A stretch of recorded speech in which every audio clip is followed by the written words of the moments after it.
ndugu wa Tanzania.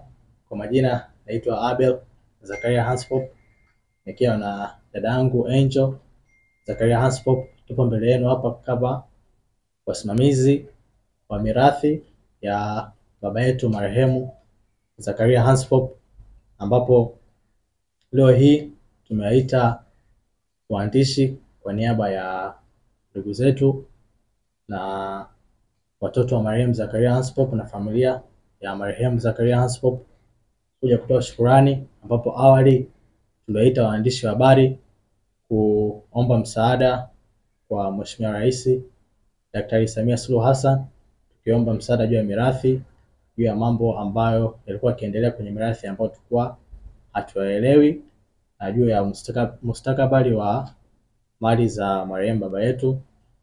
Na tumekuja hapa kushukuru kwamba msaada tulioomba kupitia waandishi wa habari, kupata msaada kwa Mheshimiwa Rais Daktari Samia Suluhu Hassan.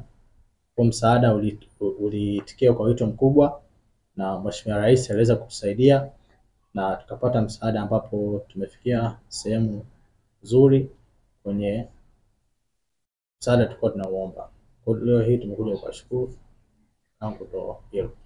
Kwa hiyo tunamshukuru Mungu kwa ametusimamia kipindi hiki, kilikuwa ni kigumu sana, lakini pia tunamshukuru Mheshimiwa Rais na serikali. Kwa kweli wametuwezesha vizuri, wametusaidia katika hili jambo letu. Tunapenda pia kuwashukuru Simba HQ, wametusaidia sana, pamoja na TLS, Tanganyika Law Society, wametupa msaada sana kwenye upande wa kisheria. Ningependa pia kuwashukuru marafiki zake baba ambao wapo kwenye British Legend Club. Walikuwa karibu na sisi, tulikuwa nao, walitusaidia sana kwenye mambo mengi, kwenye connect na watu wengine tofauti ambao wanaweza kutusaidia. Tungependa pia kushukuru tume ya maadili ya viongozi, nao pia wametusaidia sana. Brela kupitia mkurugenzi alitusaidia kupata zile documents ambazo nazo zilituonyesha kuhusu mali za baba zilizobadilishwa, ili na sisi sasa tuweze tukafuatilia mambo mengine. Maana bila hizo documents kwa kweli sidhani kama tungeweza kufikia hapa tulipofikia.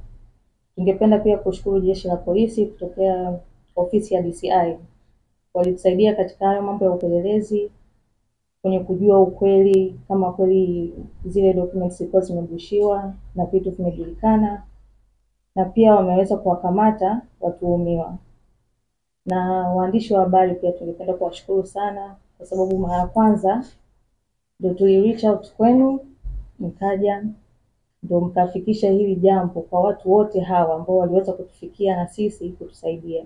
Bila nyie jambo letu lisingefika huko lilipofika, lisingejulikana, tungeendelea kuhangaika. Kwa hiyo tungependa kuwashukuru sana. Mungu tuendelee kushikana mikono, tuendelee kutoana misaada. Jambo bado tunaendelea tunalifuatilia, lakini kwa hapa tulipofika tumefika mahali nzuri sana. Tungependa kuwashukuru wote sana sana sana. Mungu awabariki. Asanteni sana, Mungu awabariki. Namshukuru Mungu kwa sababu kwa taarifa tulizokuwa nazo sasa hizi ni kwamba mara kwanza tulikuwa tuna access na mali za baba, ambapo kuna wenzetu watoto wa marehemu Zakaria ambapo walikuwa wanashindwa kwenda shule na kupata matumizi, ambapo jambo bado halijapata hatujalitatua, ila tunashukuru Mungu kwa sababu kupitia hili tumeweza kujua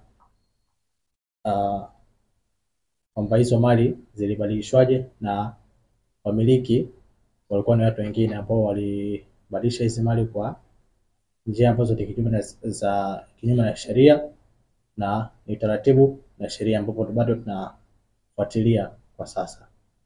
Kwa hiyo tunategemea kuendelea kupata haki yetu kupitia jeshi la polisi na watu wengine wanaotusaidia, na pia watumia waliokamatwa kwa sasa idadi ni watu 3, ila bado inaendelea kufuatiliwa.